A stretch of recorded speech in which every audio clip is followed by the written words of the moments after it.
যখন আমরা হাঁটতে থাকি আর আমাদের পায়ে কাঁটা বিঁধে যায়, তখন মুখ দিয়ে আহ বেরিয়ে আসে, কান্না চলে আসে, আর অনেক সময় অভিশাপও বেরিয়ে আসে। কিন্তু আমরা কি কখনো এটা এইভাবে দেখেছি, এইভাবে ভেবেছি যে আমরা যে পথে চলেছি সেই পথে কাঁটা বিঁধেছে, নাকি আমরা সেই পথ নির্বাচন করেছি যাতে শুধুই কাঁটা রয়েছে? নাকি আমরা এভাবে ভেবে দেখেছি যে এই কাঁটা আমাদের কষ্ট দিতে এসেছে, নাকি এটা আমরাই বিছিয়ে রেখেছিলাম? সাবধান থাকা উচিত ছিল, কারণ কাঁটা বিঁধলে যন্ত্রণা হবে, চিৎকার করে ফেলতে পারি, মুখ থেকে অভিশাপও বেরিয়ে আসতে পারে। কিন্তু এই অভিশাপ শুধুমাত্র আমাদের তরফ থেকে অভিশাপ হয়, সামনের ব্যক্তিটির ওপরও নির্ভর করে। এবার সেই ব্যক্তি যদি এমন হয় যে ফুল আর কাঁটা এই দুই সমানভাবে গ্রহণ করতে পারে, তার কাছে অভিশাপও বরদানে পরিণত হয়। শেষ পর্যন্ত ব্যাপারটা দাঁড়ায় ভাবনা, চিন্তা, দৃষ্টিভঙ্গির ওপর। কারণ আপনার এই ভাবনাই সত্যি হয়ে সামনে আসে। সেই জন্য এই ভাবনা, চিন্তা, মানসিকতাকে গুরুত্ব সহকারে দেখবেন। এই বিবেচনা নিয়ে বিবেচনা করতে শিখুন। আমার কথার অর্থ হলো যে জীবনে যখন এরকম কিছু একটা ঘটবে, তখন ভেবে দেখুন যে এরকম কেন হলো। আপনি কি এমন কোনো কর্ম করেছিলেন যার কর্মফল এটা? এমন কোনো কাজ যা অনুচিত ছিল, অসত্য ছিল, যা অভদ্রতার কারণ ছিল? ভেবে দেখা প্রয়োজন। দেখুন, ইচ্ছে হলো আপনার যে আপনি কি করতে চান, ভাবনা আপনার, সত্য আপনার, জীবন আপনার, সিদ্ধান্ত আপনার। আসুন আর আমার সাথে ভালোবেসে বলুন, রাধা রাধা।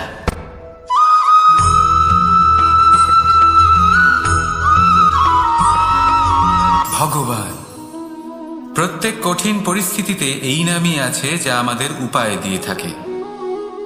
ব্যক্তি যান, ভগবানের পুজো করেন, আরাধনা করেন, ব্রত পালন করেন, মন্দিরে যান, পুজো পাঠ করেন, ভগবানকে জাগিয়ে তোলেন।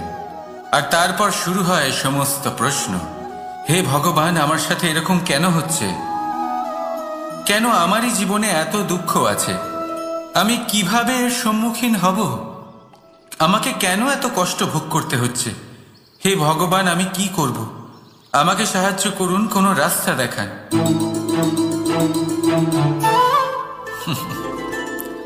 চলুন আমি আপনাকে একটা প্রশ্ন করি।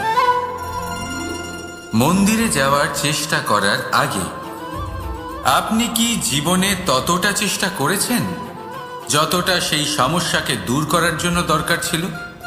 দ্বিতীয় প্রশ্ন, ভগবানকে জাগানোর পূর্বে আপনি কি নিজেকে জাগিয়ে তুলেছেন? আপনি কি আলস্য ত্যাগ করেছেন? তৃতীয় প্রশ্ন, ভগবানকে জিজ্ঞাসা করার আগে আপনি কি নিজেকে জিজ্ঞাসা করেছেন যে আমি কেন এত অসফল হচ্ছি?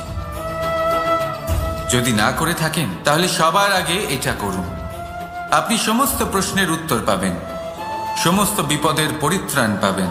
অন্য কোথাও নয়, নিজের ভেতরে তাকিয়ে দেখুন। চেষ্টা করুন নিজেকে জাগিয়ে তোলার। আপনি সফল অবশ্যই হবেন, কারণ এই পরমাত্মা, ওই পরমেশ্বর, ওই পরব্রহ্ম আপনার মধ্যেই তো আছে। রাধা রাধা।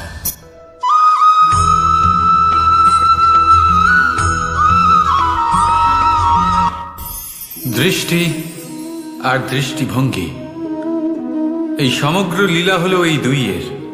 বিচিত্র হতে পারে, কিন্তু এটাই সত্যি। এবার আপনাকে একটা উদাহরণ দিয়ে বোঝাই।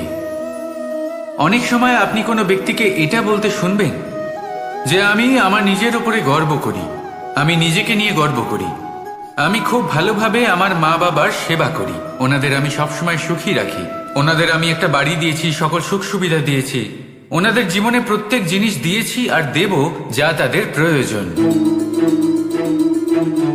এবার আমাকে বলুন যে আপনি কে হন? আপনি হলেন সেই বীজ যা আপনার মাতা পিতা রোপণ করেছেন।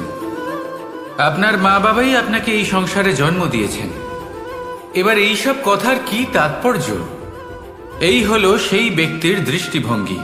এবার দেখা যাক এই প্রকৃতি আমাদের কি শেখায়। কখনো কোনো গাছকে দেখবেন, যখন সেই গাছে ফল আসে, সে মালিকে এটা বলে না যে দেখো আমি তোমাকে ফল খেতে দিচ্ছি। সেই বৃক্ষ এটা বলে না যে দেখো আমি তোমায় আহার করতে দিচ্ছি, কারণ ও জানে যে এটা হলো সেই মালির পরিশ্রম, এটা হলো তারই কর্মের ফল, আর এটা তারই পাওয়া উচিত। সে বলে যে তোমার জিনিস তোমাকেই অর্পণ করলাম, এ আমার জিনিস নয়। ও জানে সেই মালির গুরুত্ব আসলে কি, এটা হলো তার দৃষ্টিভঙ্গি। সেই জন্য আপনি জীবনে কোন ব্যক্তির মধ্যে, কোন পশু পাখির মধ্যে, কোন প্রাণীর মধ্যে, কোন পরিস্থিতিতে, কোন আবেগের মুহূর্তে কি দেখতে পাচ্ছেন, সেটা আপনার দৃষ্টিভঙ্গির উপরে নির্ভর করছে। তাই নিজের মনে ধন্যাত্মক ভাব জাগ্রত করুন, শুভ চিন্তা নিয়ে আসুন। এই ভাবনাই সত্য হয়ে সামনে আসবে। এই দৃষ্টিভঙ্গি এমন হয়ে যাবে যে আপনার জীবনে সবকিছুই শুভ হবে। তাহলে আসুন আর আমার সাথে ভালোবেসে বলুন, রাধা রাধা।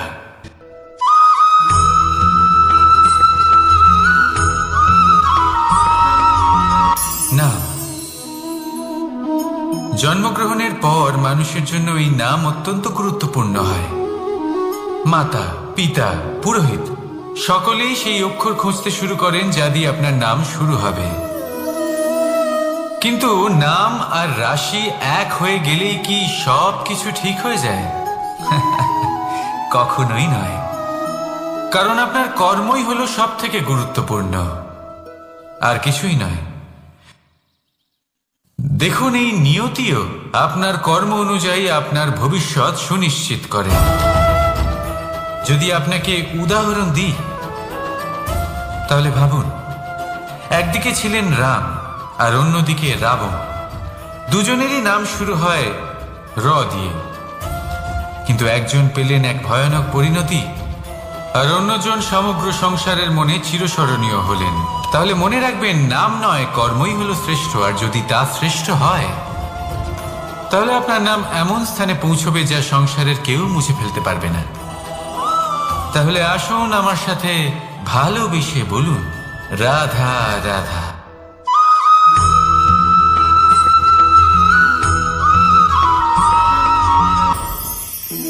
সময়। এই সময় আসলে কি? এই সময় একটা সরল রেখা তো কখনোই নয়। সময় হলো একটা চক্র, যেখানে এর আদি সেখানেই হলো এর অন্ত, আর যেখানে তা শেষ হয় সেখান থেকেই তার শুরু হয়। এই সময় একটা অত্যন্ত বিচিত্র চিন্তা, বিচিত্র ভাবনা, এ একটা বিচিত্র বস্তু যা কেউ বুঝতে পারেন না। এই সময়ের লীলা, এর কোনো প্রমাণ নেই, কোনো জ্ঞান নেই, কোনো পরিমাপ নেই। শুধু এটুকু আমরা জানতে পারি, যেখানে শেষ হবে সেখান থেকে একটা নতুন সূচনাও হবে।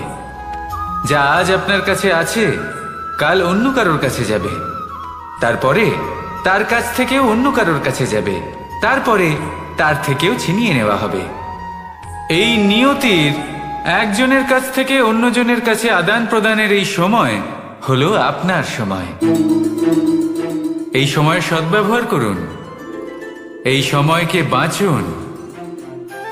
আপনাকে শুধু এটাই সুনিশ্চিত করতে হবে যে আপনি কোন পক্ষে আছেন। আর সত্যি বলতে কি, আপনার জীবনের পরিণাম নির্ভর করে আপনার নির্বাচনের ওপর। আপনি কোন পক্ষ নির্বাচন করছেন। তাহলে মনে রাখবেন, জীবনে সেই পক্ষই নির্বাচন করবেন যা চয়ন করার পরে আপনি সুখ অনুভব করবেন, আপনি সন্তোষ লাভ করবেন, প্রসন্নতা লাভ করবেন। আর আমি এটাই সুনিশ্চিত করব যে এই পক্ষ যেন শান্তির পক্ষ হয়, এই পক্ষই যেন প্রেমের পক্ষ হয়। তাহলে চিন্তা করবেন না, আর আসুন আমার সাথে ভালোবেসে বলুন, রাধা রাধা।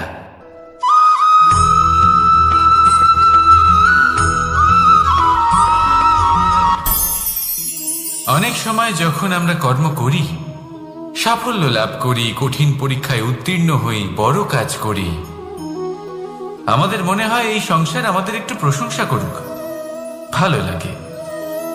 অনেকবার মনে হয় এটা হলো আমাদের কর্মের ফলই বটে, আমরা আনন্দ পাই। কিন্তু যখন আমরা এই প্রশংসা পাই না, তখন কি হয়? আমরা দুঃখী হয়ে যাই, ভেঙে পড়ি। মনে হয় যেন আমার জন্য কেউ চিন্তাই করে না, এমন মনে হয় যেন আমাদের আনন্দে অন্য কেউ আনন্দই পায় না। অনেক রকম ভাবনা আসে।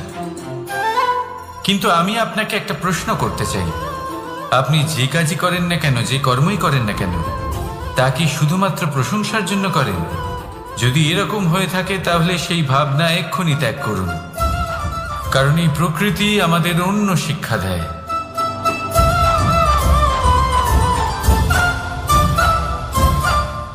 এই ফুলকে দেখুন, এই যে ফুলের সুবাস, যা আমার মনকে উচ্ছ্বসিত করে তোলে, মনে শক্তির সঞ্চার করে, এই সুগন্ধ। কিন্তু ভেবে দেখুন, ফুলের কিন্তু এই কাজ করার জন্য কোনো প্রশংসারই প্রয়োজন হয় না। এটাই হলো প্রকৃতির শিক্ষা। যিনি সৎ হন, সৎকর্ম করেন, তার কোনো প্রশংসার প্রয়োজন হয় না, কারণ ওনার কর্মই হলো ওনার সুবাস। মনে রাখবেন, আতর নকল ফুলে দেওয়া হয়, প্রকৃত ফুলের তার কোনো প্রয়োজন হয় না। সেইভাবেই আপনিও কর্ম করতে থাকুন শুভ চিন্তা নিয়ে। এই মনকে সব সময় শান্ত রাখুন, স্বচ্ছ রাখুন। যদি এরকম করেন তাহলে আপনার কর্ম এমন সুবাস ছড়াবে যে আপনার জীবনে শুধু এবং শুধুমাত্র আনন্দই থাকবে। তাহলে এই আনন্দ সহকারে বলুন, রাধা রাধা।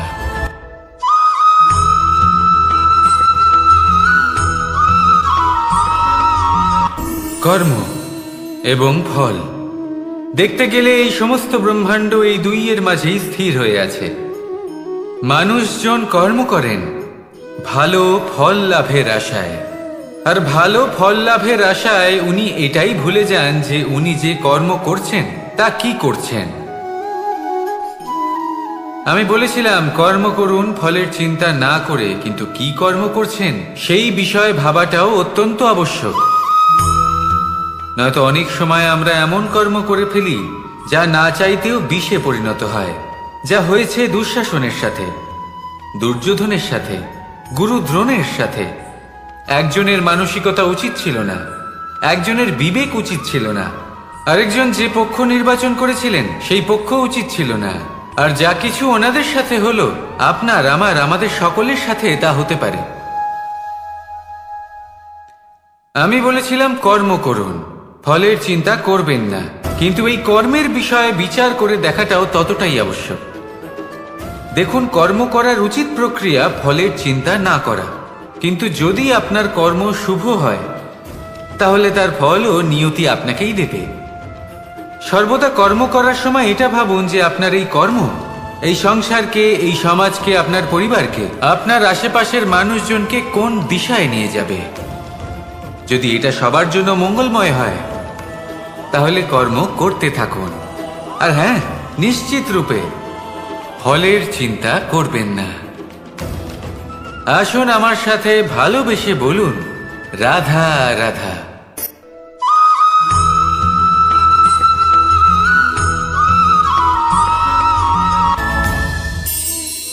এই সংসারে এমন কোনো পর্বত নেই যা এতটাই উঁচু যে মানুষ তার শিখরে পৌঁছতে পারবে না, তাকে অতিক্রম করতে পারবে না। এই সংসারে এমন কোনো সাগর নেই যা কিনা এতটাই গভীর যেখানে মানুষ তার তলদেশে পৌঁছে ফিরে আসতে পারবে না। একটা ছোট্ট বরফের টুকরো পর্বতের শিখরে গলে গিয়ে বইতে থাকে, আর দেখতে দেখতেই তা মহানদী গঙ্গায় পরিবর্তিত হয়। এর কারণ কি? এর কারণ হলো প্রচেষ্টা, প্রারব্ধ নয়। এই প্রচেষ্টাই সুনিশ্চিত করে যে আপনার প্রারব্ধ কি হবে। এই সমস্ত কিছু হলো প্রচেষ্টা আর প্রারব্ধের খেলা। আপনার প্রচেষ্টা যেরকম হবে আপনার প্রারব্ধ সেরকমই হবে। আর আপনার প্রচেষ্টা যদি উচ্চ মানের হয় তাহলে প্রারব্ধকে আপনার সামনে নত হতেই হবে। কি বলেন? তাহলে আসুন আমার সাথে ভালোবেসে বলুন, রাধা রাধা। অনেক সময় মানুষ অতীতকে দেখেন আর তখন অহংবোধে পরিপূর্ণ হয়ে ওঠেন। কখনো বর্তমানের দিকে তাকান, ভবিষ্যতের দিকে তাকান আর পরিতৃপ্তিতে ভরে ওঠেন। কেন বুঝতে পারেন না একটা সহজ কথা? এই যে সৃষ্টি, এই সৃষ্টি হলো একটা বড় চক্র যা বারংবার আপনার কাছে ফিরে আসবেই। কঠিন থেকে কঠিনতর পরীক্ষায় আপনাকে নিযুক্ত করবে, যাতে আপনাকে উত্তীর্ণ হতেই হবে। যা কাল ছিল তা আজ নেই, এটা সবাই জানেন। যা আজ আছে তা হয়তো কাল থাকবে না, এটাও আপনাকে মেনে নিতে হবে, তাও আবার হাসি মুখে। শান্ত থাকতে শিখুন আর কখনোই মনের মধ্যে অহংকার উৎপন্ন হতে দেবেন না। হতে শিখুন সেই হিমবাহের মতো। হয়তো এই জন্যই এত শীতল থাকে, কারণ ও জানে গতকালও জল রূপে ছিল, আজ বরফ রূপে হয়তো আছে, কিন্তু কাল পুনরায় সে জলেই পরিণত হবে। নিজেকে শান্ত রাখুন। হয়তো আজ আপনি সাফল্যের শিখরে আছেন, হয়তো বা নেই। আপনাকে প্রত্যেক দিন অবশ্যই দেখতে হবে। শুধু নিরন্তর প্রচেষ্টা করতে থাকুন, প্রত্যেক পরিস্থিতির জন্য তৈরি থাকুন, আর একে ভারসাম্যে রাখতে শিখুন। আপনার কাল হোক, আজ হোক বা আগামীকাল, আপনার ভালো দিন হোক বা খারাপ দিন, সব পবিত্র হয়ে যাবে। তাহলে আসুন আর আমার সাথে ভালোবেসে বলুন, রাধা রাধা।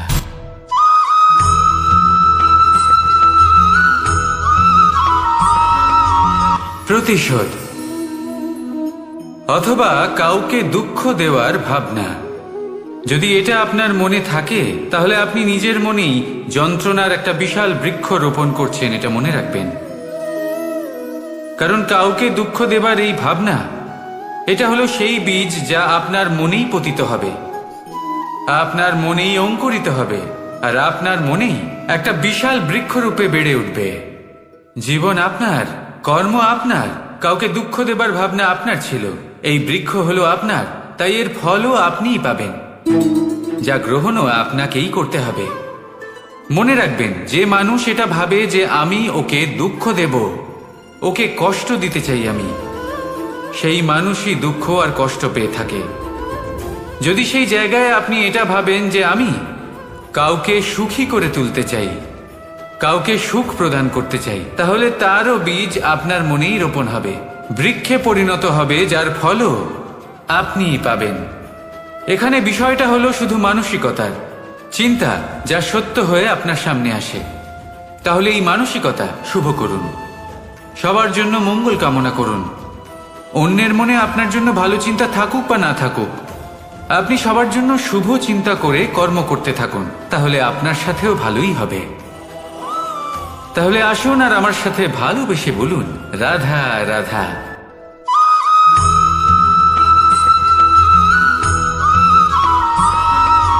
দোল উৎসবে এই সমগ্র সংসার রং নিয়ে খেলা করে, কিন্তু এই রঙের সারমর্ম এই সংসার কি জানে? কখনো দেখেছেন একটা চিন্তিত মুখ শুধুমাত্র রঙের স্পর্শ পেয়ে আনন্দিত হয়ে ওঠে? দোলে আমরা কি করি? পুরাতনকে ত্যাগ করি আর নতুনকে স্বাগত জানাই। শিশিরকে বিদায় জানিয়ে এক নতুন ঋতুকে আগমন জানাই। দুশ্চিন্তা দূর করে আসার নতুন রঙে রঙিন হয়ে ওঠা, নিজেকে আনন্দিত করা, এটাই তো হলো দোল। এবার দোলের একটা ব্যাপার আছে, দুটো রঙে একসাথে রঙিন হওয়া যায় না। একটা রং উঠলে তবেই আরেকটা রং লাগা সম্ভব। আরো একটা প্রশ্নও রয়েছে, কোন রংকে তুলে দিয়ে কোন রং মাখানো যেতে পারে? যদি আপনাকে উদাহরণ দিই, লোভের এই রং, তা যতক্ষণ লেগে থাকবে আনন্দের রং লাগতে পারবে না, যা হয়েছিল দ্বারকাবাসী এবং সামন্তক মণির মধ্যে। ভ্রান্তির রং যতক্ষণ লেগে থাকবে সত্যের রং লাগতে পারবে না, যা হয়েছে রুক্মিণীর সাথে। আর হিংসার এই রং যতক্ষণ লেগে থাকবে প্রেমের রং ততক্ষণ লাগতেই পারবে না, যা হয় আপনার আমার সবার সাথে। তাহলে আসুন একসাথে মিলে দোল পালন করি এবং সবকিছুর উপরে বিজয় লাভ করি। অন্ধকারের স্থানে আলো, ভ্রান্তির স্থানে সত্যের, হিংসার স্থানে প্রেমের, আর লোভের স্থানে আনন্দের এই সুন্দর রং মাখাই। শত্রুতা, ঘৃণা, হিংসা এই সব কিছু ত্যাগ করি আর সকলের সখা হয়ে উঠি।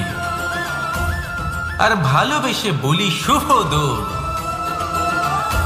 হ্যাঁ, ওটা তো আমরা অবশ্যই বলবো, রাধা রাধা।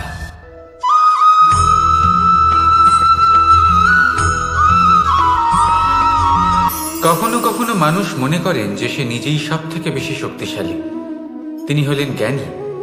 দেখুন, এটা ভালো ব্যাপার যে আপনার মধ্যে শক্তি আছে, জ্ঞান আছে, আর এটা শুধু আপনার জন্য নয়, এই সমস্ত সমাজের জন্য, দেশের জন্য, সমগ্র পৃথিবীর জন্য অত্যন্ত আবশ্যক।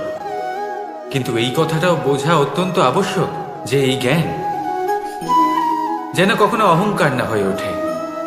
যখন মানুষের মধ্যে জ্ঞান থাকে তখন সে রাম হয়ে ওঠে।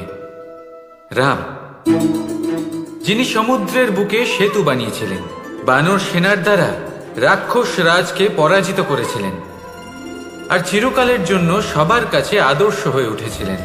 আর যদি মানুষের মনে অহংকার জন্মায় তাহলে সে রাবণ হয়ে ওঠে।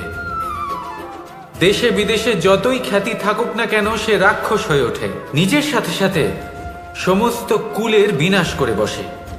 এবার জ্ঞান নাকি অহংকার, আপনার কি চাই সেই সিদ্ধান্ত আপনার, আর আপনার এই সিদ্ধান্তই নিশ্চিত করবে যে আপনার কর্ম কি হবে, আর আপনার এই কর্মই নিশ্চিত করে দেবে আপনার প্রারব্ধ কি হবে। তাহলে শুভ কর্ম করুন আর আমার সাথে ভালোবেসে বলুন, রাধা রাধা।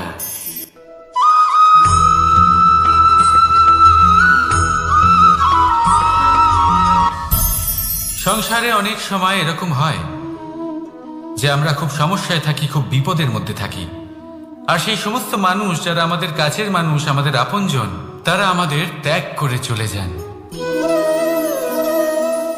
আমরা এই সময় দুঃখ পাই, নিরাশ হয়ে পড়ি এবং একা একাই সেই সমস্যাকেও কাটিয়ে উঠি। এবার পরিস্থিতি যেমন খুশি হোক না কেন, সেই সব মানুষ যারা এমন সময় আপনাকে ত্যাগ করেছেন তাদের প্রতি ক্রুদ্ধ হওয়া, অভিমান করা, এটা অনুচিত। আমি বলবো তাদের প্রতি কৃতজ্ঞ থাকুন। আমি বলবো তাদের ধন্যবাদ জানান যে তারা এমন সময় আপনার সঙ্গ ত্যাগ করেছেন যখন আপনার তাদের সব থেকে বেশি প্রয়োজন ছিল। কারণ দেখুন, হয় তাদের বিশ্বাস ছিল যে আপনি নিজেই এই বিপদ থেকে বেরিয়ে আসতে পারবেন, বা তাদের ত্যাগ করার জন্য আপনি নিজের উৎসাহ বাড়িয়ে তুললেন, আপনি নিজের শক্তি বাড়ালেন এবং নিজে সেই সমস্যা থেকে বেরিয়ে আসলেন। নিজের খারাপ সময়কে আপনি নিজেই ভালো সময় করে তুললেন। শেষ পর্যন্ত আপনি আরো শক্তিশালী হয়ে উঠলেন, আরো শ্রেষ্ঠ হয়ে উঠলেন। আর এটাই তো আপনার বিজয়, যার কারণ হলো তাদের আপনাকে ত্যাগ করা। তাহলে তাদের ধন্যবাদ জানান আর আমার সাথে ভালোবেসে বলুন, রাধা রাধা।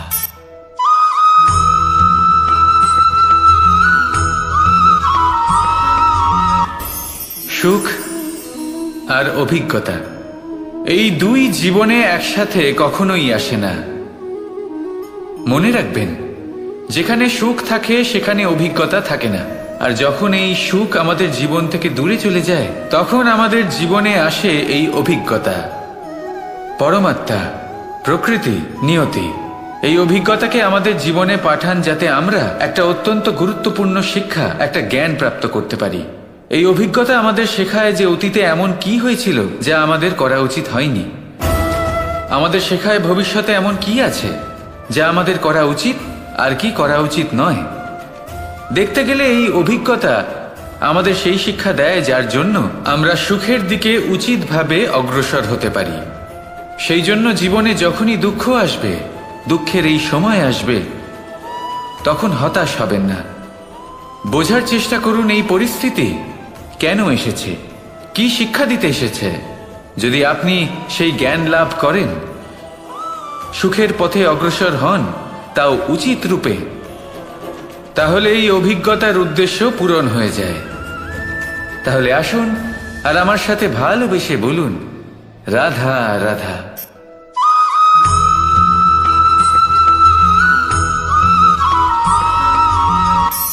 ধন,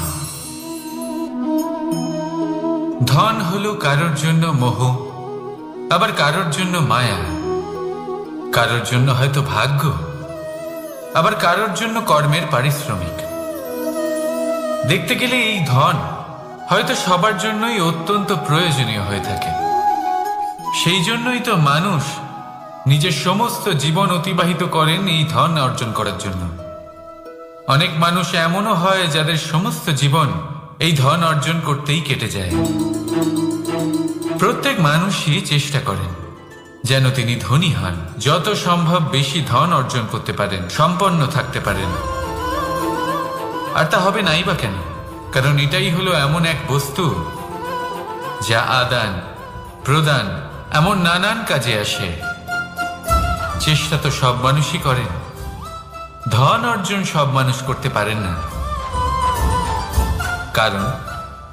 কারণ হলো এটাই যে মানুষ ভাবেন যে তার কাছে কিছু ধন এলে তারপর তিনি কিছু করে দেখাবেন, আর ধন ভাবে যদি এই মানুষ কিছু করে দেখান তাহলে আমি তার কাছে আসব। সেই জন্য কিছু করে দেখান, এমন শ্রেষ্ঠ কাজ করে দেখান যাতে ধন নিজেই আপনার কাছে ছুটে আসে। যদি আপনি ধন লাভের আশায় ছোটেন তাহলে আপনি নিজের সন্তোষ ভাব হারিয়ে ফেলবেন। কিন্তু এই সম্পত্তি যদি আপনার কাছে ছুটে আসে তাহলে আপনাকে মহান বলা হবে। সেই জন্য কাজ করুন, শ্রেষ্ঠ কাজ করে দেখান, দেখবেন এই ধন ফলস্বরূপ আপনার কাছে আসবেই আসবে।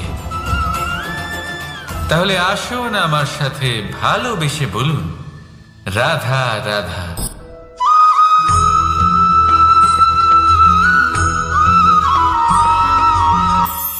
আজকাল আপনি দেখে থাকবেন যে মা বাবা শুধুমাত্র সন্তানকে ভালোবাসেন তা নয়, তাদের মোহেও জড়িয়ে পড়েন। বিদ্যালয়ে যখন পাঠান তখন সমস্ত সুযোগ সুবিধা দিয়েই পাঠান। চেষ্টা করেন যে সবসময় যেন সন্তান তাদের চোখের সামনেই থাকে। কিন্তু ভুলে যান এক অত্যন্ত গুরুত্বপূর্ণ কথা, যে সন্তানকে এক নতুন দৃষ্টিভঙ্গি দেওয়াই হলো ওনাদের কর্তব্য। সেই জন্য পুরাতনকালে শিষ্যদের গুরুকুলে পাঠানো হতো, বাড়ির থেকে দূরে। কারণ বাড়ি ছেড়ে যাওয়া এক সন্তানের জন্য, এক শিষ্যের জন্য অত্যন্ত শুভ লক্ষণ হয়। যখন সে বাড়ির থেকে দূরে, গৃহস্থের থেকে দূরে থাকবে, তখন এই সংসারকে সে এক নতুন দৃষ্টিভঙ্গি দিয়ে দেখবে, পরখ করবে, বুঝতে পারবে, আর সবকিছু নিজে থেকেই শিখে যাবে কখন আক্রমণ করতে হয়, কখন পিছু হটতে হয়, কিভাবে এই সংসারের সম্মুখীন হতে হয়। আর এটা আপনার দৃষ্টি ওকে শেখাতে পারবে না, ওর অভিজ্ঞতা ওকে শেখাতে পারবে। তাই মনে রাখবেন, যদি আপনি চান যে আপনার সন্তানের বিকাশ হোক, তাহলে অনেক সময় ওকে নিজের থেকে দূরে নিয়ে যেতে হয়। যদি মোহে আবদ্ধ থাকেন তাহলে ওর বিকাশ কখনোই হবে না। তাহলে আসুন আমার সাথে ভালোবেসে বলুন, রাধা রাধা।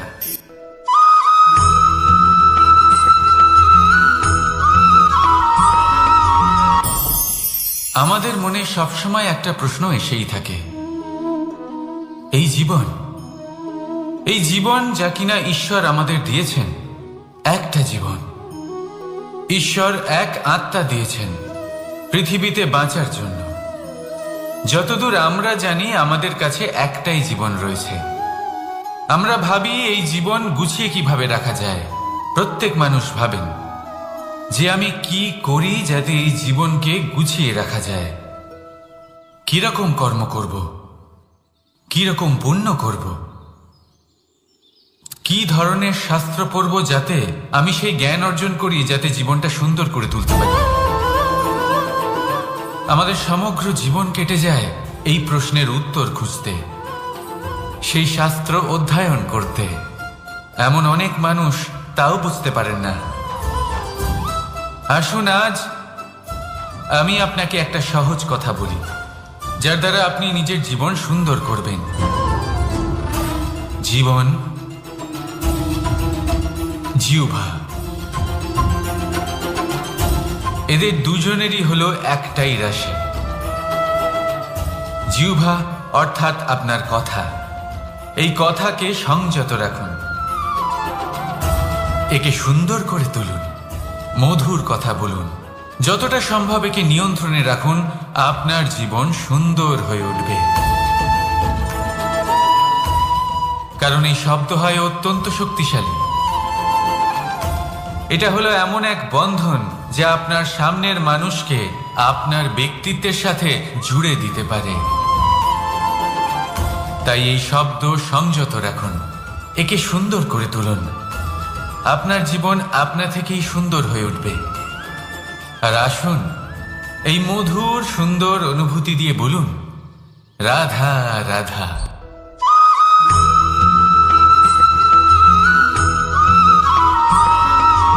সমস্যা, কঠিন সময়, সংকট, বিপদ কার জীবনে নেই? প্রত্যেকের জীবনে আছে। কিন্তু আমাকে একটা কথা বলুন, যদি নৌকায় ঢেউকে ভয় পেতে শুরু করে, তাহলে সাগর পার করবে কে? কখনো কোনো ছোট্ট পিঁপড়েকে দেখেছেন, যে আকারে হয়তো ছোট হতে পারে কিন্তু বড় শিক্ষা দিয়ে যায়? কিন্তু আমরা শিখি না। এবার দেখুন একটা পিঁপড়েকে, যে ভোজনের খোঁজে বাইরে বের হয়, একটা ছোট্ট দানা তুলে নেয়। ছোট দানা তোলে কারণ তার থেকে বেশি সে তুলতেই পারবে না। সে দানা নিয়ে চলতে শুরু করে, কোনো দেওয়ালে উঠে পড়ে, আবার পড়েও যায়। সেই দানা দূরে কোথাও একটা পড়ে যায়, তা আবার খোঁজে, তুলে নেয়, আবার চলতে থাকে। পড়ে যায়, আবার ওঠে, পড়ে যায়, আবার ওঠে। সেই দানাটা রেখে দেয়, আবার বেরিয়ে পড়ে ভোজনের খোঁজে। পরিশ্রম করতে থাকে কিন্তু হার মানে না। এই শিক্ষাই তো আমাদের প্রাপ্ত করতে হবে।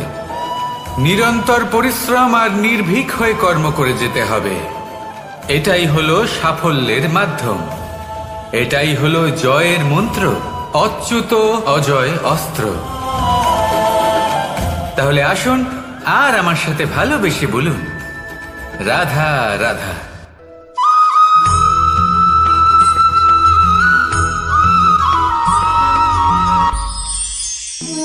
জীবন, এই জীবন আসলে কি?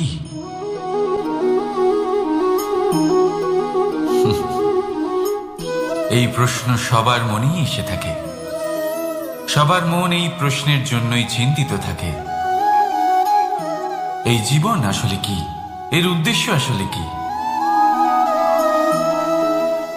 কি করা যেতে পারে এই জীবনে? এই জীবন কি কিছু পাওয়ার, নাকি এই জীবন কিছু হারাবার? এই জীবন কি আসলে সেটাই যেখানে আমাদের পরমাত্মার খোঁজ করা উচিত, নাকি আমাদের ধাবিত করা উচিত নিজেদের স্বপ্নের লক্ষ্যে? এই জীবন আসলে কি? এই জীবন আসলে অত্যন্ত সরল। এ হলো শান্ত জলের মতো, একটা আয়নার মতো এই জীবন। এই জীবন আসলে ঠিক যেন এক আয়নার মতো। আয়না কি করে? আপনাকে সেটাই দেখায় যা আপনি করে থাকেন। আপনি হাসি মুখে আয়নার দিকে তাকান, আয়না আপনাকে আপনারই মুখ দেখাবে, সেই হাসি সমেত। আপনি রেগে গিয়ে আয়নার দিকে তাকান, আয়না আপনাকে সেটাই দেখাবে। আপনি প্রসন্নভাবে হেসে আয়নার দিকে তাকালে আয়না আপনাকে সেটাই দেখাবে। এটাই হলো জীবন, একটা আয়নার মতো। আপনি এটা ভাববেন না যে এই জীবন আপনাকে কি দিয়েছে, বরং এটা ভেবে দেখুন যে আপনি এই জীবনকে কি প্রদান করেছেন। যদি আপনি এই জীবনকে সুখ প্রদান করেন, আনন্দ দিতে পারেন, ভালোবাসা দিতে পারেন, তাহলে এই জীবনও আপনাকে সুখ, আনন্দ আর ভালোবাসাই দেবে। তাহলে আসুন এই সুখ, আনন্দ আর ভালোবাসা দিয়ে বলুন, রাধা রাধা।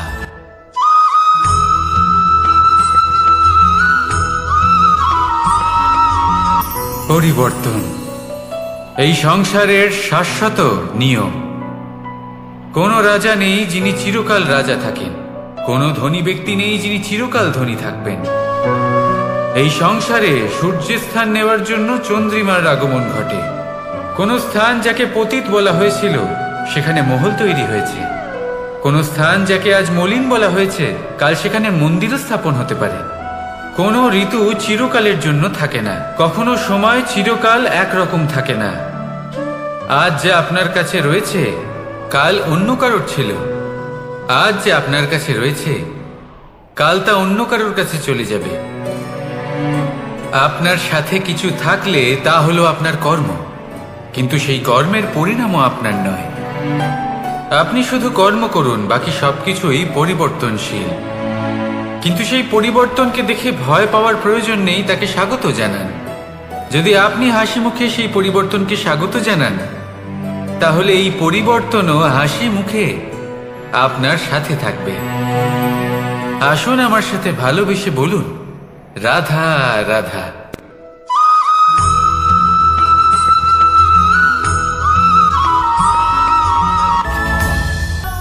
ধরিত্রীর বুকে গজিয়ে ওঠা এই দুব্বো ঘাস দেখেছেন? দুব্বো ঘাস, যা আমাদের পাকে শীতল রাখে। এতে যদি বসেন তাহলে মনে হবে নরম কোথাও বসে আছেন। এত ছোট হলেও কিন্তু এর মধ্যে গুণ আছে অনেকগুলি, আর যতটা ছোট এটা ততটাই বড় শিক্ষক। কিভাবে? ভাবুন, পাতা ঝরার মরশুমের পরে সমস্ত পাতা একত্রিত হয়ে থাকে। একটা ছোট ফুলকি সবাইকে জ্বালিয়ে দিতে পারে, সমস্ত পাতা পুড়ে ছাই হয়ে যায়। কিন্তু এই ঘাসের কিছুই হয় না, সে যেমন ছিল তেমনই থাকে। কারণ কি হতে পারে? প্রথম কারণ, এরা ছোট হয়। দ্বিতীয় কারণ, এরা বিনম্র হয়, বড়ই সহজে দমে যায় এরা। তৃতীয় কারণ, এদের মধ্যে নমনীয়তা থাকে। আপনিও নিজেকে এরকমই বানিয়ে ফেলুন। কখনো নিজেই নিজেকে কারোর থেকে বড় মনে করবেন না। নিজের এই মনকে বিনম্র রাখুন। এবং সব থেকে বড় কথা, নিজের এই মনে সহানুভূতি, প্রেম আর বিশ্বাসের নমনীয়তা বজায় রাখবেন। যদি এরকম করতে পারেন তাহলে জীবন সবসময় সুখে কাটবে। রাধা রাধা।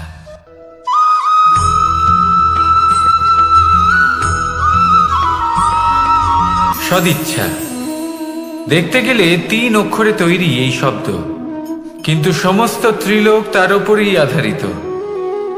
আপনি এই সংসারে এসেছেন, তখন অবশ্যই শ্বাস নেবেন, কিন্তু তার বদলে আপনাকে কিছু তো দিতেই হবে।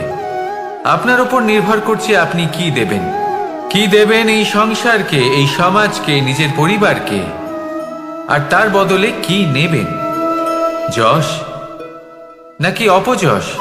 দেখুন, এক ছিল রাবণ, যে কিনা সমুদ্র পার করল সীতাকে অপহরণ করার জন্য, আর এক ছিলেন রামচন্দ্র, যিনি সমুদ্র পার করেছিলেন, সেতু বানিয়ে গিয়েছিলেন সীতাকে ফিরিয়ে নিয়ে আসার জন্য। দুজনেই সমুদ্র পার করেছিলেন, শুধু পার্থক্য ছিল সদিচ্ছাকে বোঝার, লক্ষ্যের। অনেক মানুষের যাত্রা একরকম হতেই পারে, কিন্তু আনন্দ তখনই লাভ করবেন যখন লক্ষ্য শুভ হবে, মহান হবে। এই লক্ষ্য দিয়ে এই সংসারের কল্যাণ হবে এবং মানুষের সম্মান হবে। যদি আপনার সংকল্প উচিত হয়, তাহলে আপনার লক্ষ্য উচিতই হবে, নয়তো শুধুমাত্র বিনাশ হবে। আর উচিত এটাই হবে যে বিনাশের হাত থেকে যেন নিজেকে বাঁচানো যায়, কি বলেন? তাই জীবনে যে লক্ষ্য স্থির করছেন, মনে রাখবেন তা যেন শুভ লক্ষ্য হয়। যদি এরকম হয়, তাহলে আপনার যাত্রা, আপনার জীবন দুটোই শুভময় হবে। আসুন আর আমার সাথে ভালোবেসে বলুন, রাধা রাধা।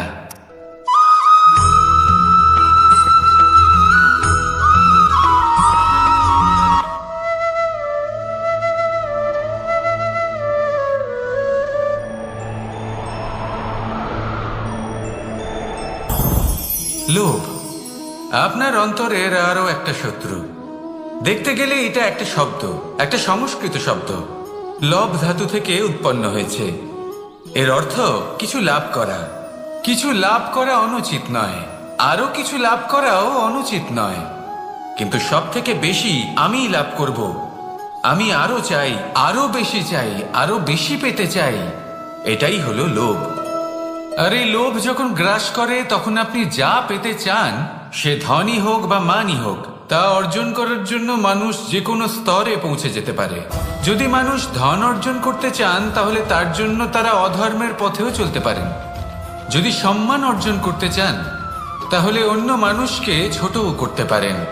শেষ পর্যন্ত আপনার এটা মনে হতে পারে যে যদি একটু অল্পই প্রাপ্ত করতাম কিন্তু ভালোবেসে প্রাপ্ত করতাম, এই জীবন আরো অনেক বেশি সুখী হতো।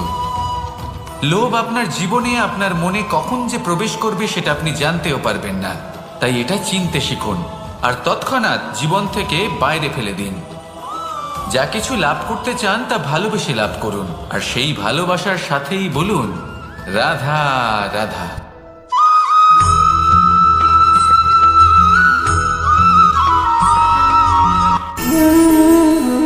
সঞ্চয়। মানুষের যখন থেকে বোধ বুদ্ধি হয় সঞ্চয় করতে আরম্ভ করে দেন। সঞ্চয় করতে থাকেন ভোজনের, সঞ্চয় অর্থের, সঞ্চয় শক্তির। নিজের জন্য করেন, নিজের পরিবারের জন্য করেন, নিজের স্ত্রীর জন্য করেন, সন্তানের জন্য করেন, সন্তানের সন্তানের জন্য সঞ্চয় করেন। সঞ্চয় করার জন্য ওনার কাছে অনেক কারণ রয়েছে, কারণ উনি এটা ভাবেন যে এই সঞ্চিত শক্তির জন্য কেউ ওনার কোনো ক্ষতি করতে পারবে না। মানুষ ভুলে যান একটা গুরুত্বপূর্ণ কথা, এই সত্য, উনি এই সংসারে খালি হাতেই এসেছিলেন আর এখান থেকে ওনাকে খালি হাতেই যেতে হবে। যা এখানকার তা এখানেই থেকে যাবে। আর যদি কিছু ওনার সাথে যায় তা হলো ওনার কর্ম, আর কিচ্ছু নয়। তাই যদি কিছু অর্জন করতে চান তাহলে শুভ কর্ম অর্জন করুন, আত্মশক্তি অর্জন করুন, কারণ পরলোকে এটাই হবে আপনার সম্পত্তি। তাহলে কি এটা আপনি অর্জন করতে চান না? আসুন আর আমার সাথে ভালোবেসে বলুন রাধা রাধা।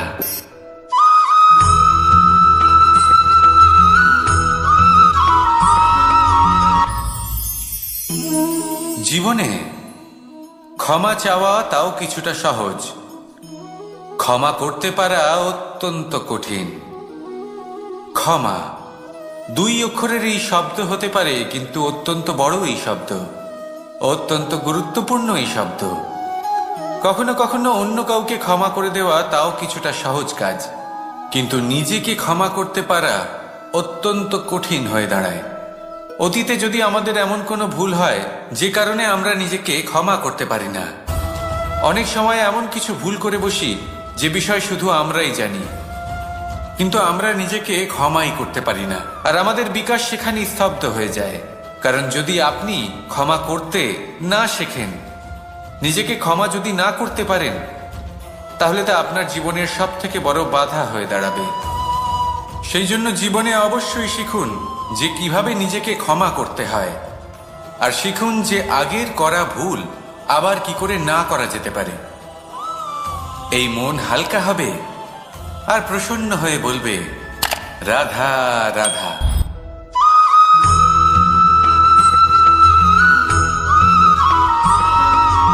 বটবৃক্ষের বীজ সর্ষের দানার থেকেও ছোট হয়, কিন্তু যখন তা নিজের রূপ ধারণ করে তখন তা বিশাল বৃক্ষের আকার ধারণ করে, যা সহস্র বছর ধরে বেঁচে থাকে, ছায়া প্রদান করে, পাখিদের আশ্রয় প্রদান করে, আর দেয় পথচারীদের বিশ্রাম করার স্থান। কেন? কারণ সেই ছোট বীজ তা মাটির ভেতরে গিয়ে নিজের খোলস ত্যাগ করে।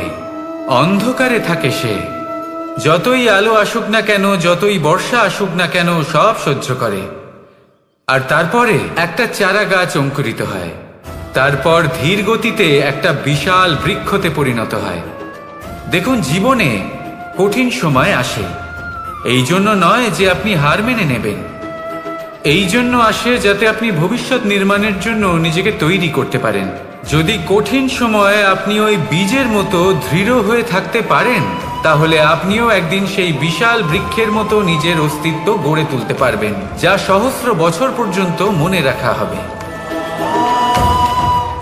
আসুন আমার সাথে ভালোবেসে বলুন রাধা রাধা।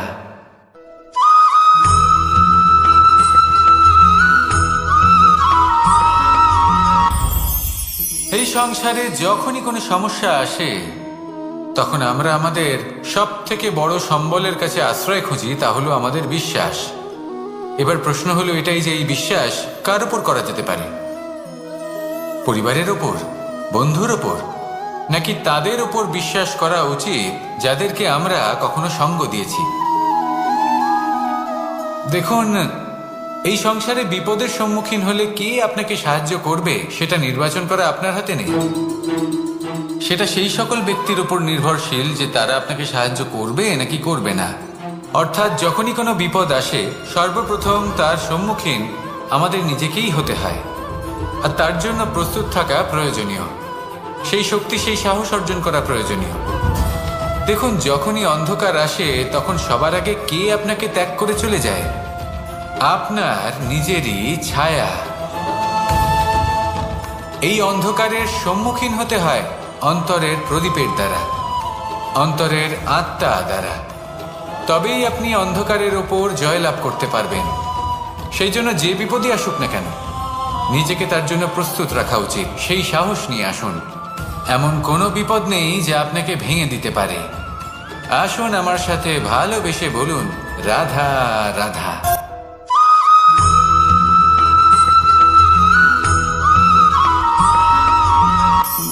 আপনি কখনো জীবনে সূর্যোদয় দেখেছেন? কত প্রশান্তিদায়ক, কত শক্তিদায়ক হয়। মনের মধ্যে যেন একটা নতুন প্রেরণা দান করে, একটা নতুন উৎসাহ। কিন্তু যদি আপনি উঠতে দেরি করেন, তাহলে আপনি এই সূর্যোদয় দেখতেই পাবেন না। ঠিক এরকমই হয় আমাদের জীবনেও। সুযোগ সূর্যোদয়ের মতো। যদি আপনি আপনার জীবনে দরকারের চেয়ে বেশি অপেক্ষা করেন এই সুযোগের সদ্ব্যবহার করতে, তাহলে এই সুযোগ আপনার অপেক্ষা কখনোই করবে না, তা চলে যাবে। সেই জন্য এদের সামলে রাখুন। সঠিক সময়ে আসলে এই সুযোগের সদ্ব্যবহার করুন। নিজের কর্মকে সম্পূর্ণরূপে সার্থক করুন। এটাকে এক মুহূর্তের মতো দেখুন। যদি এরকম করেন, তাহলে জীবনও সূর্যোদয়ের মতোই হবে। এতে সন্তুষ্টি থাকবে, গৌরব থাকবে, আর থাকবে শান্তি। রাধা রাধা।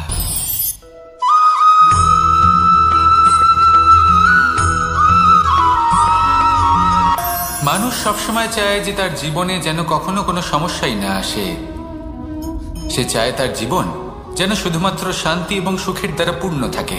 কিন্তু এই চাহিদা অনুচিত কিছু নয়। আমরা সবাই এটাই চাই যে জীবনে সুখ থাক, শান্তি থাক। কিন্তু এই কথা সবসময় মনে রাখবেন, যে সূর্য উদিত হন সংসারকে প্রকাশমান করেন, দুপুরবেলায় সংসারকে রৌদ্র প্রদান করেন, সন্ধেবেলায় তাকেও অস্ত যেতে হয়। এবার আমাদের জীবন চক্র কিছুটা এরকমই। কোনো কিছুই চিরকাল একরকম থাকে না। কখনো এই নদীকে দেখুন, যা বয়ে চলেছে। এই নদী যা বয়ে চলেছে তার পথেও অনেক বিপদ আসে। বড় বড় পাথরের সম্মুখীন হয়ে তাকেও সামনে এগিয়ে যেতে হয়। একটি পুকুর যা চারদিক থেকে ঘেরা, তার জীবনে কিন্তু কোনো সমস্যা নেই। কিন্তু এই সংসারে পুকুরের পুজো করা হয় না, পুজো করা হয় নদীকে। মনে রাখবেন, সমস্যার ঊর্ধ্বে তিনি উঠতে পারেন যিনি সমাধি লাভ করেছেন, যিনি এই সংসারেই নেই। যিনি এই সংসারে আছেন এবং জীবিত আছেন, তার জীবনের সমস্যা হলো শ্বাসবায়ুর মতোই গুরুত্বপূর্ণ। আসুন আমার সাথে ভালোবেসে বলুন, রাধা রাধা।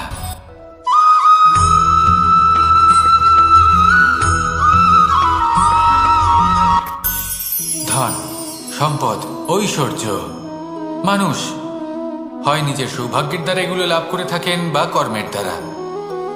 সৌভাগ্য আসলে কি? গ্রহের দশা যা প্রত্যেক মুহূর্তে বদলাতে থাকে। কর্মের মাধ্যমে যখন আপনি ধন অর্জন করেন, তখন সেই ধন আপনার আগামী প্রজন্ম লাভ করে।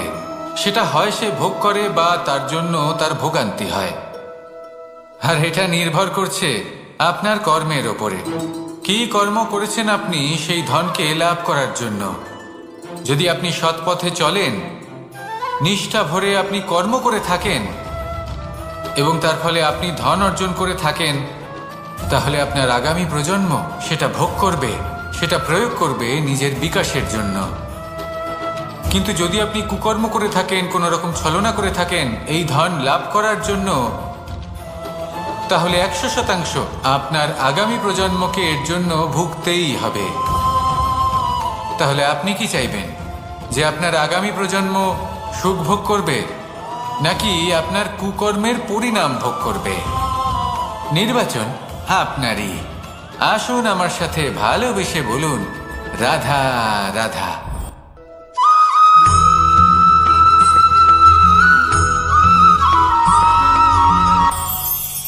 আজ আমি আপনাকে একটা ছোট্ট কাহিনী শোনাবো। একবার আমি, রাধা আর দাদা আমরা তিনজনে মিলে লুকিয়ে একটা উপবনে গেলাম আম পেড়ে খেতে। অনেক পরিশ্রম করে আমরা ওখানে পৌঁছলাম আর আমরা আশ্চর্যচকিত হয়ে গেলাম এটা দেখে যে এবার তো আম পাকেইনি। এবার দাদা কি করলেন, একটা আম পাড়লেন আর সেটা চাখলেন, আর উনি নিরাশ হয়ে পড়লেন। উনি বললেন যে এটা তো খুবই টক। তারপর রাধা একটা আম পাড়লো আর সেটা চেখে দেখলো, আর রাধা উৎসাহিত হয়ে পড়ল। আমি রাধাকে জিজ্ঞেস করলাম, কি হয়েছে, তুমি এত উৎসাহিত কেন? তখন রাধা বলল যে এবার এত বেশি টক আম হয়েছে যে এগুলো দিয়ে আমরা আচার বানাবো। তাহলে দাদা ওখান থেকে বেরিয়ে গেলেন নিরাশ হয়ে এবং খালি হাতে।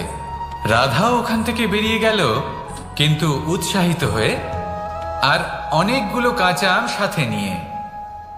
এর থেকে আমরা কি শিক্ষা পেতে পারি? যে প্রত্যেকটা স্থানে এমন কিছু রয়েছে যেখান থেকে আমরা কিছু একটা শিক্ষা লাভ করতে পারি, যা আমাদেরকে বিকাশের পথে নিয়ে যেতে পারে। এই শিক্ষা প্রত্যেক স্থানে আছে। সবকিছু আমাদের দৃষ্টিভঙ্গির উপর নির্ভর করছে। যখনই আমাদের জীবনে, আমাদের সম্পর্কে কোনো সমস্যা, কোনো বিপদ আসে, তখন বেশিরভাগ মানুষ সেই বিষয় নিয়ে দুঃখী হয়ে পড়েন। আর কিছু মানুষ এমনও থাকেন যারা শেষ পর্যন্ত তার সমাধান করেন, বিপদকে পরাজিত করেন, সম্পর্কগুলিকে আবার জুড়ে দেন। যদি আপনি সুখের খোঁজ করেন তাহলে আপনি সুখ অবশ্যই পাবেন, প্রসন্নতা অবশ্যই পাবেন। যদি আপনি দুঃখ খোঁজেন তাহলে দুঃখ অবশ্যই পাবেন। এবার আপনি কি খুঁজতে চান, সেই চয়ন আপনারই। আসুন আর আমার সাথে ভালোবেসে বলুন, রাধা রাধা।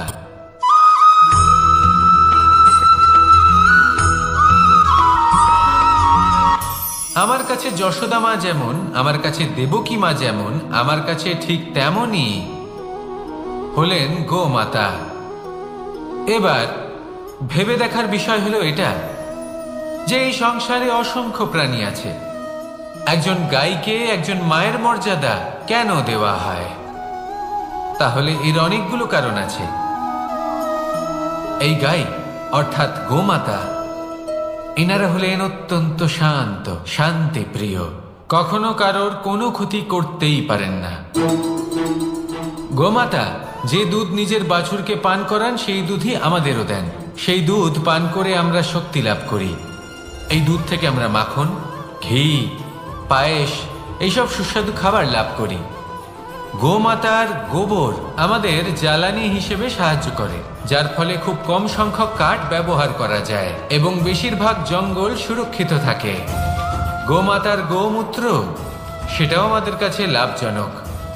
এর দ্বারা আমরা অনেক রোগ থেকে মুক্তি লাভ করতে পারি। গোমাতা যখন একটি বাছুরকে জন্ম দেন তখন সেই বড় হয়ে আমাদের ক্ষেত কর্ষণ করে। সেই জন্য গাইকেও জীবনে মায়ের মর্যাদা দেবেন। যতটা সম্ভব তাকে সেবা করুন এবং ভালোবেসে তাকে পালন করুন। এই মন নিজে থেকেই প্রসন্ন হয়ে বলবে, রাধা রাধা।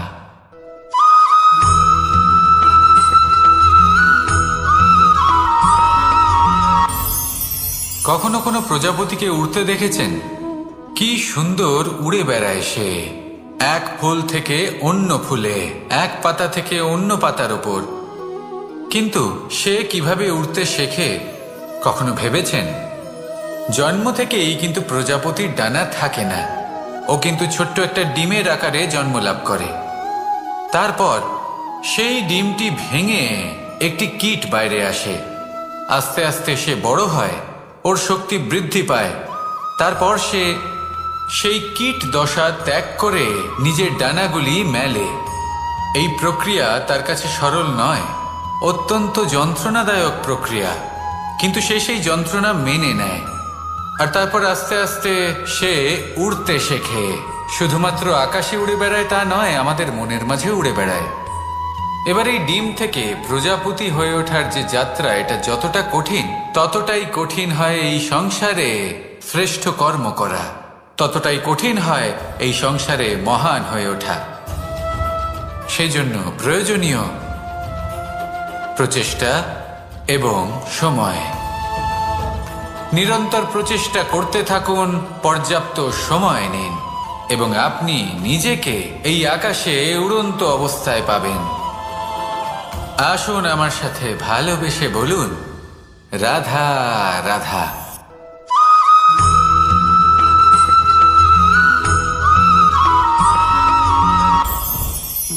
মুঠো হাতের শক্তি বেশি, মুঠো খুললেই তা দুর্বল। তা এমন কি থাকা উচিত এই বন্ধ মুঠোয় যা লাখের সমান? মানসিকতা এবং স্বপ্ন। মানুষ জন্মগ্রহণ করে, তার মানসিকতা সময়ের সাথে উন্নত হয়। মানসিকতা অনুযায়ী সে স্বপ্ন দেখে, আর সেই স্বপ্ন সার্থক করতে সে পরিশ্রম করতে থাকে। কিন্তু খুব গুরুত্বপূর্ণ একটা কথা আছে যা আপনার মনে রাখা উচিত। আপনার এই মানসিকতা, আপনার এই স্বপ্ন, তা যেন আপনার নিয়ন্ত্রণে থাকে। আপনার বন্ধ মুঠোয় যেন এর লাগাম থাকে, আপনি যেন এর প্রভু হন। যদি তা হয় তবেই আপনি লাভবান হবেন। যদি এরা আপনাকে নিয়ন্ত্রণ করতে থাকে, যদি আপনার মুঠো খুলে যায়, না পথ আপনার নিয়ন্ত্রণে থাকবে, না মানসিকতা থাকবে, না স্বপ্ন নিয়ন্ত্রণে থাকবে। আর যদি তাই হয় তাহলে আপনি আপনার ভবিষ্যৎ নষ্ট করে ফেলবেন। তাই নিয়ন্ত্রণ করতে শিখুন নিজের বিচার বুদ্ধি, নিজের মানসিকতা, নিজের স্বপ্নকে। নিজের এই স্বপ্ন পূরণ করুন, আর আমার সাথে ভালোবেসে বলুন, রাধা রাধা।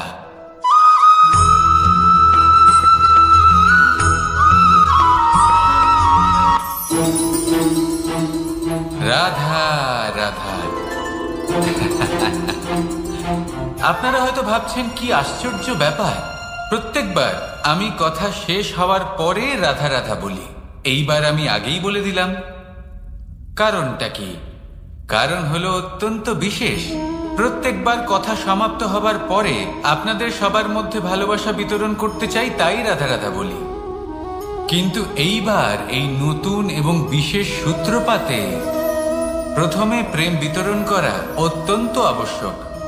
এবার একটা বিষয় আছে যা জানেন হয়তো সকলেই, কিন্তু বুঝতে খুব কম জন পারেন। এই প্রেম, এই আনন্দ, এই সকল কিছুর সূত্রপাত হয় নিঃস্বার্থ আবেগের দ্বারা। ঠিক যেমন একজন মাতাকেই দেখে নিন। যখনই একজন মাতা সন্তানকে জন্ম দেন, তখন এই সংসার ভুলে যায় যে তার জন্য এটা একটা নতুন জন্ম। কারণ একজন নারী তখন একজন মাতৃরূপে নতুন ভাবে জন্ম নেন। একজন নারী স্ত্রী ও গৃহবধূ রূপে কিছু অধিকার লাভ করে থাকেন, কিন্তু তিনি যখন মা হয়ে যান, তখন তিনি শুধুই দান করতে শেখেন। নিজের সন্তানের জন্য কত কিছুই না করেন, তাকে বাৎসল্যের সাগরে ভাসিয়ে নিয়ে যান। এই সংসারে রাজকুমার জন্ম নিতেই পারেন, তাকে রাম এবং লক্ষ্মণ কিন্তু মায়েরাই বানিয়ে তোলেন। একজন গোয়ালা জন্ম নেয়, তাকে দ্বারকাধীশ একজন মাই বানিয়ে তোলেন। পিতা হলেন সেই পর্বত যার একটা অংশ হলো তার সন্তান, কিন্তু মা হলেন সেই শিল্পী যিনি একটা পাথরকে খোদাই করে এমন এক মূর্তি গড়ে তোলেন যাকে সকলে পূজনীয় মনে করেন। তাহলে স্মরণ করুন সেই সকল মুহূর্ত যেগুলি আপনি নিজের মাতার সাথে অতিবাহিত করেছেন। অনুভব করতে পারবেন যে কিভাবে এক মুহূর্তেই এই মন প্রফুল্ল হয়ে ওঠে। এবারের কারণ কি? এর কারণ হলো এই জীবনের আসল দ্বারই হলো মমতা।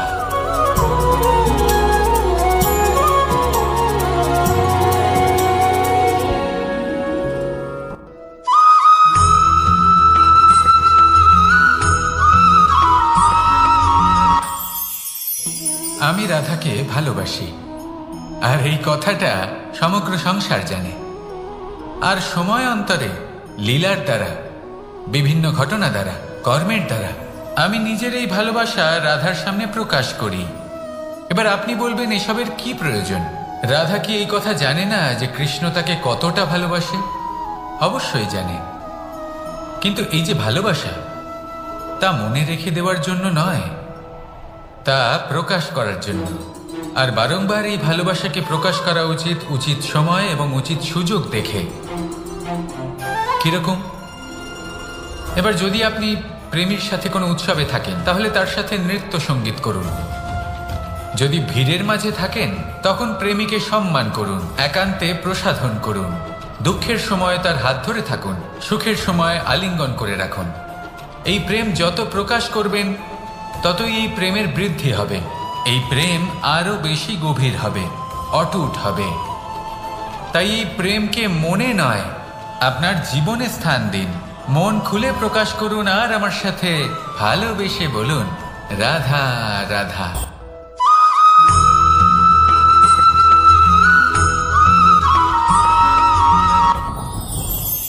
যত শক্তিশালী এই মন, তত শক্তিশালী এই শরীরও।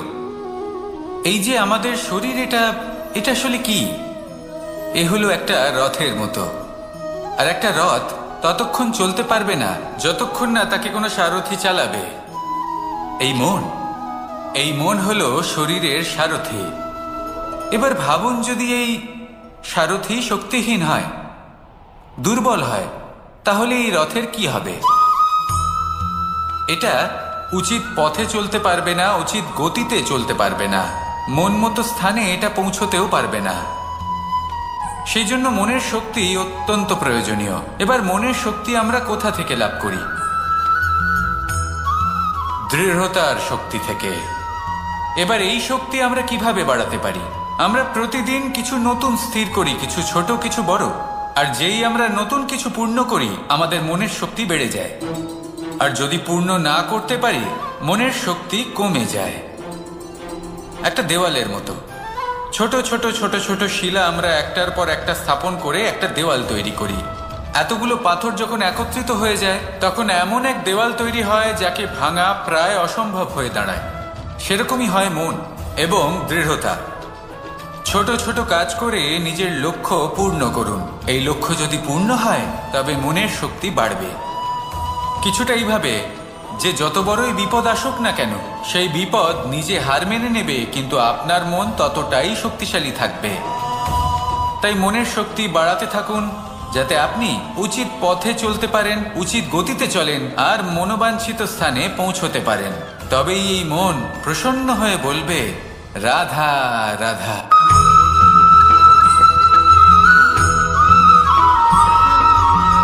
কিছু মানুষ বলেন যে নিরন্তর কাজ করলে, পুরুষার্থ পালন করলে এই জীবন বদলে ফেলা সম্ভব।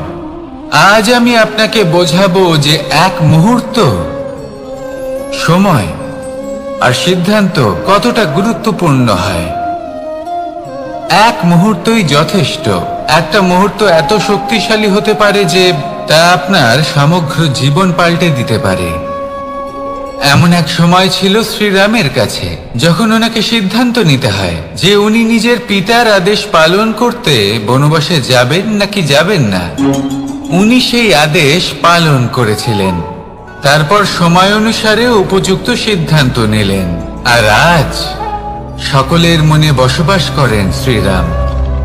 আর অন্যদিকে আছে রাবণ।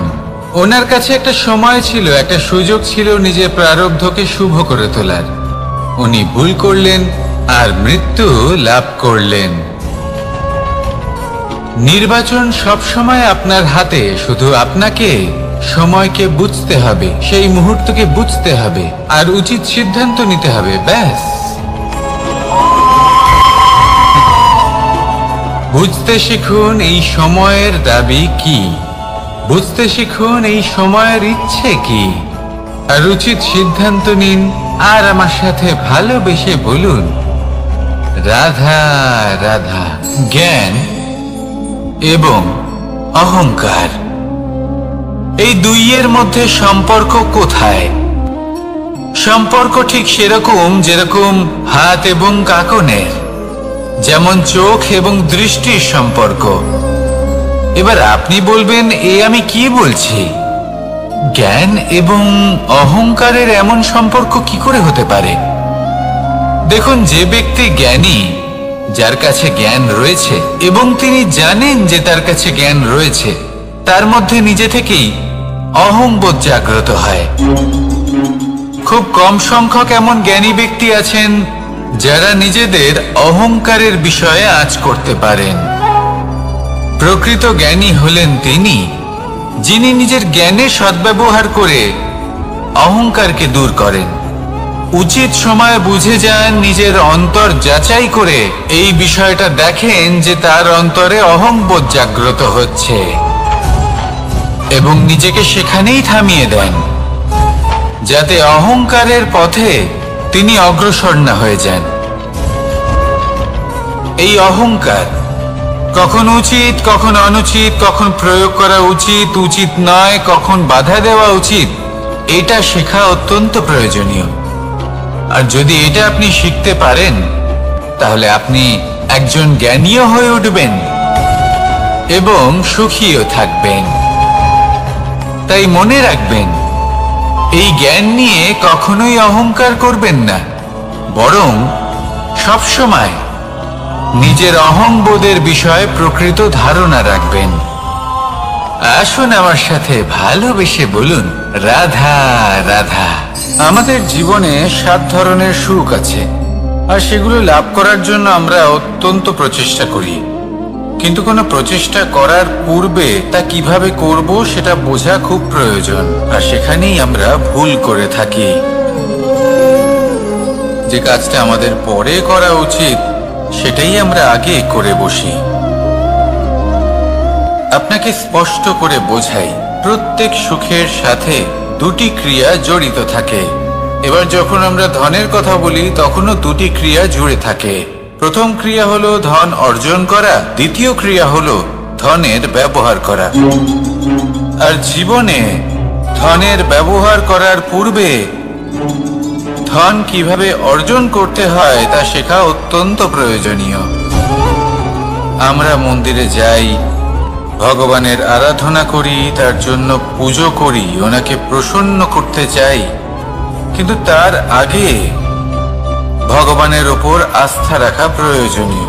যদি আপনার অটল বিশ্বাস থাকে, তবেই আপনি প্রকৃত ভক্ত হয়ে উঠতে পারবেন। এবার যদি আপনি বক্তা হয়ে থাকেন, শ্রেষ্ঠ বক্তা হতে চান, এই সংসারের সামনে নিজের বক্তব্য রাখতে চান, তাহলে কথা বলার পূর্বে কথা শুনতে শিখুন। তবেই আপনি একজন শ্রেষ্ঠ বক্তা হয়ে উঠতে পারবেন। জীবনে সম্পর্ক স্থাপন করার আগে সম্পর্ক বজায় রাখতে শিখুন, তবেই আপনি একজন প্রকৃত সাথী হয়ে উঠবেন।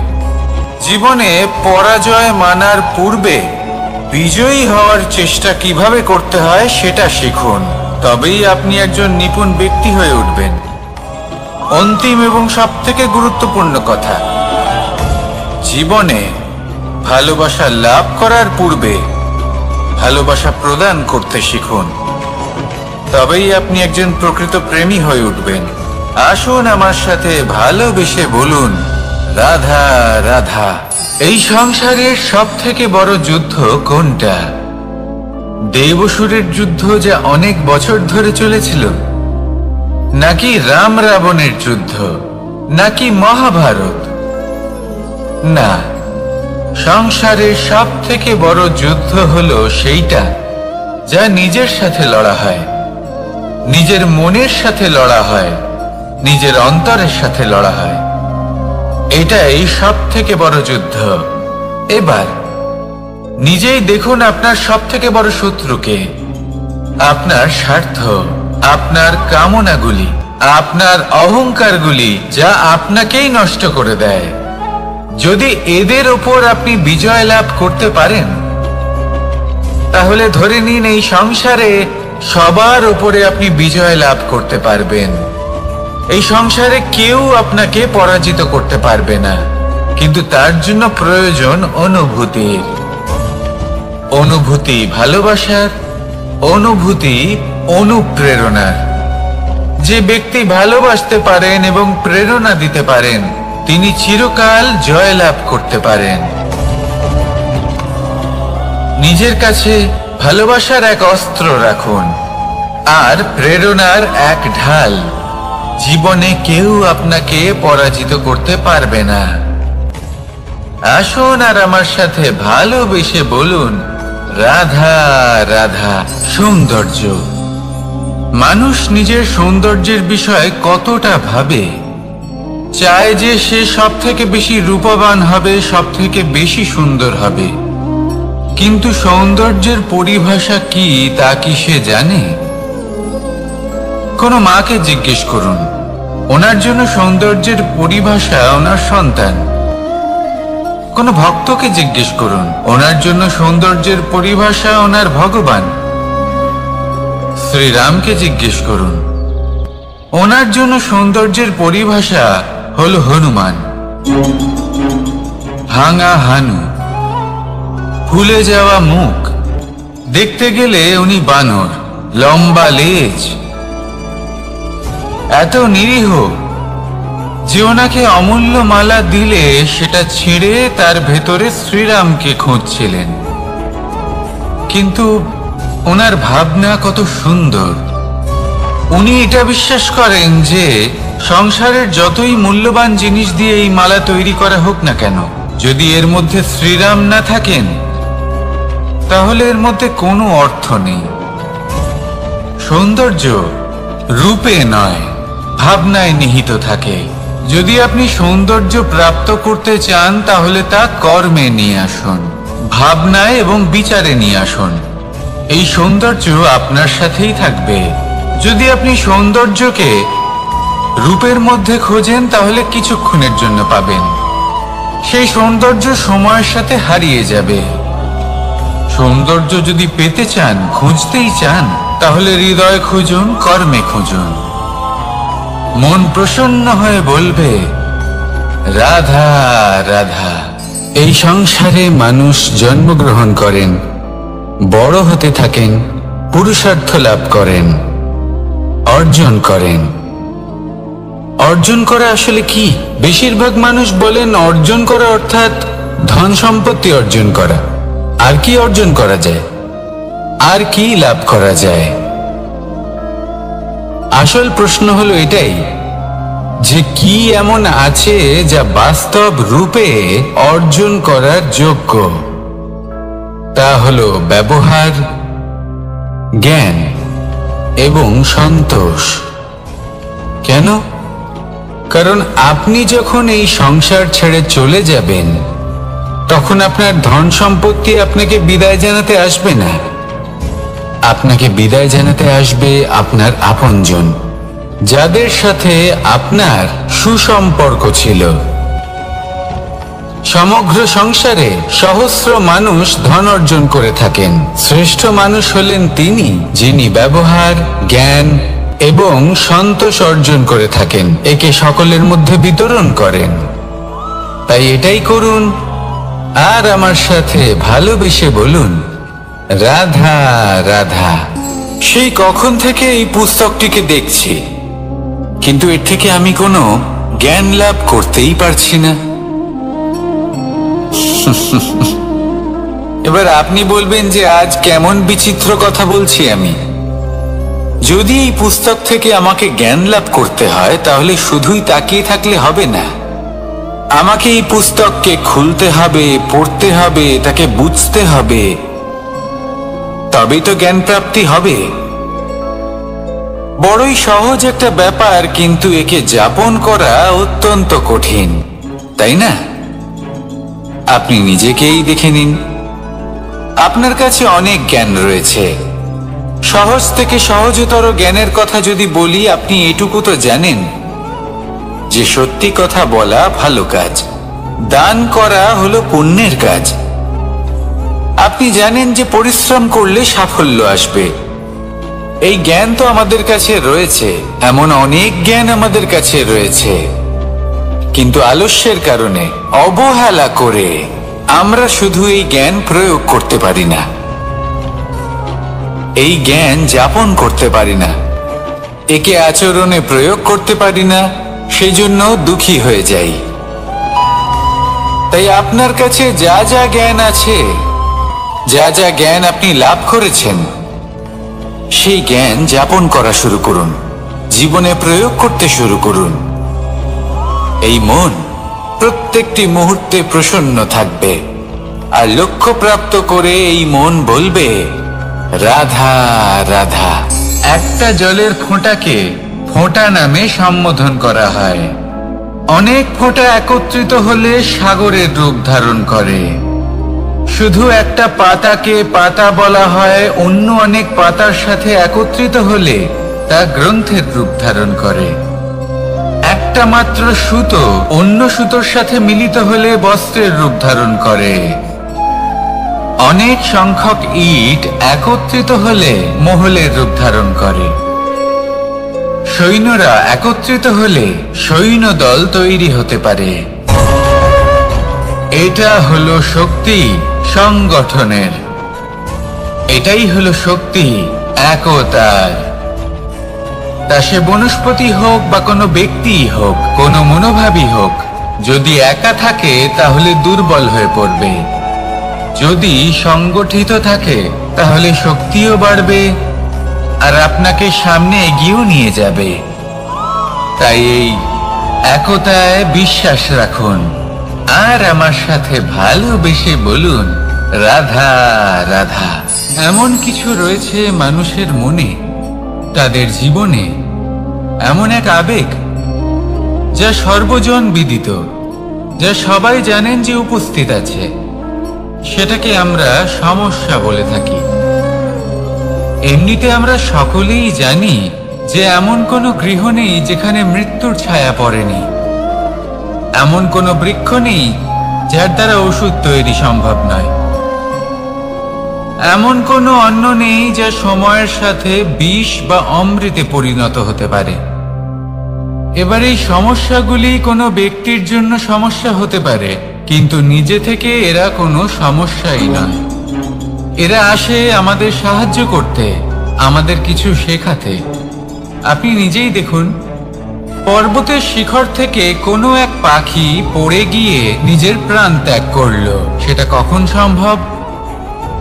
যখন সেই পাখি ওড়ার চেষ্টাই করে না। তখন যখন কোনো ব্যক্তি জলে পড়ে যান এবং ডুবে গিয়ে নিজের প্রাণ হারান, এর সম্ভাবনা কখন বেশি থাকে?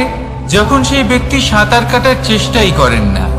তখন এই সমস্যা প্রত্যেকের জীবনে থাকবেই, কিন্তু এটা মনে রাখা প্রয়োজনীয় যে কোনো সমস্যা পরিস্থিতির কারণে সমস্যা হয়ে ওঠে না। এই পরিস্থিতি যখন আমাদের সামনে আসে, আমাদের তা কঠিন মনে হয়, আমরা নতমস্তক হয়ে পড়ি, ভয়ভীত হয়ে পড়ি, তার সম্মুখীন হতে পারি না। তখন তা সমস্যার রূপ নেয়। দৃঢ় হয়ে দাঁড়িয়ে থাকুন সাহসের সাথে, এই পরিস্থিতিগুলির সম্মুখীন হন, দেখবেন সমস্যা কখন সাফল্যে পরিণত হবে আপনি জানতেই পারবেন না। আসুন আমার সাথে ভালোবেসে বলুন, রাধা রাধা। এই সংসারে কখনো কোনো ব্যক্তিকে তার বাইরের পোশাক দেখে বিচার করার চেষ্টা করবেন না, এটা খুব বড় ভুল করবেন। যেমন আমরা জীবনে অনেক সময় এমন করি, ধরুন কোথাও একটা গাছ দেখলাম, খুব বিশাল আকারের একটা গাছ, যেটা মাটির থেকে অনেক উঁচুতে পৌঁছে গেছে, যার বিশাল শাখা আছে। সেগুলো দেখে আমরা ভাবি যে এই গাছে হয়তো কত সুস্বাদু ফল আছে। আমরা সেই গাছের পরিচর্যা করতে থাকি, আবার অন্যদিকে হলো একটি তৃণ, যেটা মাটি থেকে কিছুটা উঁচুতে পৌঁছেছে, কিন্তু সেই তৃণর নিচে, মাটির নিচে অত্যন্ত সুস্বাদু ফল বা সবজি জন্ম নেয়, যা আমাদের স্বাস্থ্যের পক্ষে অত্যন্ত উপকারী। সেই জন্য কখনো আবরণ দেখে কাউকে বিচার করতে চেষ্টা করবেন না। তার বদলে এটা বোঝার চেষ্টা করুন যে আপনার সামনে যে ব্যক্তি আছে বা বস্তু আছে তার বিশেষত্ব কি। যদি এই বিশেষত্ব বোঝার ক্ষমতা আপনি অর্জন করেন, যদি এই শিল্প আপনি নিজের ভেতরে জাগ্রত করেন, তাহলে এই সংসারে বিশেষত্ব কি সেটা আপনি জানতে পারবেন। আর এই সমস্ত খেলা দৃষ্টি থেকে নয়, দৃষ্টিভঙ্গি থেকে জন্ম নেয়। দৃষ্টিভঙ্গি সবসময় শুভ রাখুন আর আমার সাথে ভালোবেসে বলুন, রাধা রাধা।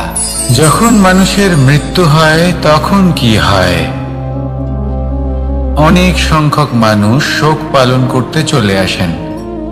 যে ব্যক্তি মৃত্যু লাভ করেছেন তার অনেক বস্তু থাকে যেগুলো তার প্রিয়, যেগুলো তিনি ব্যবহার করেছেন। তার শয্যা, তার বস্ত্র, তার আভূষণ সবকিছু তার থেকে বিচ্ছিন্ন করা হয় এবং খালি হাতে তাকে শ্মশানের উদ্দেশ্যে রওনা করা হয়। আমি আপনাকে এই প্রশ্ন করতে চাই, আপনি এই সংসারে কি অর্জন করেছেন? ধন সম্পত্তি, বস্ত্র, আভূষণ, এই সব কিছু যে আপনি অর্জন করেছেন, আপনার মৃত্যুর পরে তা আপনার থেকে দূর হয়ে যাবে। এর উত্তর হলো একটাই, আপনার কর্ম। শুধু সেটাই আছে যে একান্ত আপনার, আর শুধু সেটাই এই সংসার থেকে চলে যাওয়ার পরেও সংসারেই জীবিত থাকবে। যদি আপনি দুষ্কর্ম করেন তাহলে এই সংসার আপনাকে একটি অনুচিত উদাহরণ হিসেবে মনে রাখবে যে এই ব্যক্তি খুব পাপী ছিল, অনুচিত কর্ম করতেন। যে পথে তিনি চলেছেন সেই পথে কারোর চলা উচিত নয়। সেখানেই যদি আপনি সৎকর্ম করেন তাহলে সংসার চিরকাল এটাই বলবে যে খুব ভালো মানুষ ছিলেন, সবাইকে ভালোবাসতেন, সবাইকে সাহায্য করতেন, আমার খুব প্রিয় মানুষ ছিলেন। এটাই হলো শ্রেষ্ঠ কর্ম। সেই জন্য জীবনে শুধুমাত্র ধন সম্পত্তি আভূষণ এই সব অর্জন করতে গিয়ে নিজের মনোনিবেশ করবেন না। শ্রেষ্ঠ কর্ম করুন। সংসার থেকে চলে যাওয়ার পরেও এই কর্মই এই সংসারে আপনাকে জীবিত রাখবে। আসুন আমার সাথে ভালোবেসে বলুন, রাধা রাধা। আমরা সবাই সূর্যকে সম্মান করি, ওনাকে শ্রদ্ধা করি, ওনাকে পুজো করি। এই সূর্য আমাদের শক্তি প্রদান করেন, প্রকাশ প্রদান করেন। কখনো কখনো উষ্ণতা এতটাই বাড়িয়ে তোলেন, এতটাই তপ্ত করে তোলেন, আমাদের একথা মনে হয় যে আমাদের এই শরীর জ্বলে যাচ্ছে। তখনও আমরা বিরোধিতা করি না, তাকে কটু কথা শোনাই না, আমরা সসম্মানে তা গ্রহণ করি। কেন কেন করি? কারণ আমরা জানি যে সন্ধেবেলা যখন সূর্যাস্ত হবে তখন শুধুমাত্র অন্ধকার বাকি থাকবে। ঠিক কিছুটা এরকমই হয় আমাদের মাতা পিতাও, যিনি আমাদের জন্ম দেন, আমাদের ভরণ পোষণ করেন, আমাদের বড় করেন, আমাদের প্রেম প্রদান করেন। কখনো কখনো তাদের মুখ থেকে কটু কথা নিঃসৃত হয়, আমাদের দুঃখ হয়, কিন্তু তখন আমাদের এটা বোঝা উচিত এগুলি নিঃসৃত হচ্ছে আমাদেরই মঙ্গলের জন্য। যেমন সূর্যদেব, উনিও উত্তাপ দিয়ে থাকেন আমাদেরই মঙ্গলের জন্য, যাতে ফসল পাকতে পারে, যাতে জল বাষ্প হয়ে মেঘ হতে পারে, বৃষ্টি হতে পারে, আর এই সংসারে নিরন্তর জলের প্রবাহ থাকে। আমাদের মাতা পিতা, তাদের কঠোর আচরণ, তাদের কঠোর অনুশাসনের পেছনে লুকিয়ে থাকে ওনাদের ভালোবাসা। আমাদের তা বুঝতে হবে, সসম্মানে ওনাদের গ্রহণ করতে হবে, কারণ ঠিক সূর্যাস্তের পরে যেমন চতুর্দিক অন্ধকারচ্ছন্ন হয়ে যায়, তেমনি আমাদের জীবন থেকে যখন আমাদের মাতা পিতা চলে যায়, তখন আমাদের জীবনেও শুধু এবং শুধুমাত্র অন্ধকারই ছেয়ে থাকে। সেই জন্য নিজের মাতা পিতাকে সম্মান করুন, ওনাদের ভালোবাসা প্রদান করুন। এই মন আর এই জীবন প্রসন্ন হয়ে বলবে, রাধা রাধা।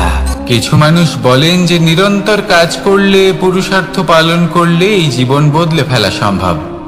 আজ আমি আপনাকে বোঝাবো যে এক মুহূর্ত, সময় আর সিদ্ধান্ত কতটা গুরুত্বপূর্ণ হয়। এক মুহূর্তই যথেষ্ট। একটা মুহূর্ত এত শক্তিশালী হতে পারে যে তা আপনার সমগ্র জীবন পাল্টে দিতে পারে। এমন এক সময় ছিল শ্রীরামের কাছে, যখন ওনাকে সিদ্ধান্ত নিতে হয় যে উনি নিজের পিতার আদেশ পালন করতে বনবাসে যাবেন নাকি যাবেন না। উনি সেই আদেশ পালন করেছিলেন, তারপর সময় অনুসারে উপযুক্ত সিদ্ধান্ত নিলেন। আর আজ সকলের মনে বসবাস করেন শ্রীরাম। আর অন্যদিকে আছে রাবণ। ওনার কাছে একটা সময় ছিল, একটা সুযোগ ছিল নিজের প্রারব্ধকে শুভ করে তোলার। উনি ভুল করলেন আর মৃত্যু লাভ করলেন। নির্বাচন সবসময় আপনার হাতে, শুধু আপনাকে সময়কে বুঝতে হবে, সেই মুহূর্তকে বুঝতে হবে আর উচিত সিদ্ধান্ত নিতে হবে, ব্যাস। বুঝতে শিখুন এই সময়ের দাবি কি, বুঝতে শিখুন এই সময়ের ইচ্ছে কি, আর উচিত সিদ্ধান্ত নিন। আর আমার সাথে ভালোবেসে বলুন, রাধা রাধা। জ্ঞান এবং অহংকার, এই দুইয়ের মধ্যে সম্পর্ক কোথায়? সম্পর্ক ঠিক সেরকম যেরকম হাত এবং কাঁকনের, যেমন চোখ এবং দৃষ্টির সম্পর্ক। এবার আপনি বলবেন, এ আমি কি বলছি? জ্ঞান এবং অহংকারের এমন সম্পর্ক কি করে হতে পারে? দেখুন, যে ব্যক্তি জ্ঞানী, যার কাছে জ্ঞান রয়েছে এবং তিনি জানেন যে তার কাছে জ্ঞান রয়েছে, তার মধ্যে নিজে থেকেই অহংবোধ জাগ্রত হয়। খুব কম সংখ্যক এমন জ্ঞানী ব্যক্তি আছেন যারা নিজেদের অহংকারের বিষয়ে আঁচ করতে পারেন। প্রকৃত জ্ঞানী হলেন তিনি, যিনি নিজের জ্ঞানের সদ্ব্যবহার করে অহংকারকে দূর করেন। উচিত সময়ে বুঝে যান, নিজের অন্তর যাচাই করে এই বিষয়টা দেখেন যে তার অন্তরে অহংবোধ জাগ্রত হচ্ছে এবং নিজেকে সেখানেই থামিয়ে দেন, যাতে অহংকারের পথে তিনি অগ্রসর না হয়ে যান। এই অহংকার কখন উচিত, কখন অনুচিত, কখন প্রয়োগ করা উচিত, উচিত নয়, কখন বাধা দেওয়া উচিত, এটা শেখা অত্যন্ত প্রয়োজনীয়। আর যদি এটা আপনি শিখতে পারেন, তাহলে আপনি একজন জ্ঞানীও হয়ে উঠবেন এবং সুখীও থাকবেন। তাই মনে রাখবেন, এই জ্ঞান নিয়ে কখনোই অহংকার করবেন না, বরং সবসময় নিজের অহংবোধের বিষয়ে প্রকৃত ধারণা রাখবেন।